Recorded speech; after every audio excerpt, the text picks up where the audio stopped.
because it wouldn't be July if we didn't talk about the racetrack. It's time to head down to the track.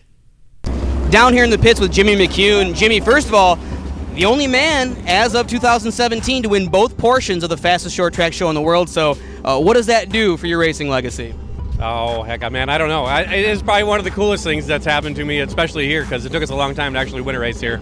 Many years running the sprint cars, the midgets, and stuff like that, but the last 4 or 5 years have been pretty fortunate to come out here and run as well as we have. But I mean, it's feast or famine. Last year we didn't even get to race the June race, and the July race we dropped out running second. So, it's just one of them places. It's a love and hate relationship. So, like I said, to be the only guy so far that's ever won that is pretty cool, and for somebody to do it again is going to be pretty damn difficult because not a lot of guys being able to go back and forth. So the differences between driving a sprint and a super, I mean, can you put those into words, or is it just a driver kind of feel thing? For me, it was kind of difficult for a while. It's just a whole different feel. You're laid down, you're laying in the car, your butt's 2 inches off the ground, and the steering's so much different. They run a really small wheel, and I had to put a large wheel in the car just to slow the steering down enough for myself to get comfortable. But I adapted to it actually fairly quick, because the second time I ran the car, we had a chance to win in Anderson, Indiana, and then probably like the 10th time I came out here and we won. So, to beat the guys that were here that night was pretty special for me, because they were the hitters of the ISMA series and the MSA series. So, yeah, I'm pretty pleased with it.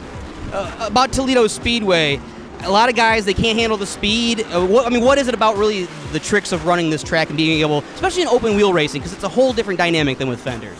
Basically, just comfort.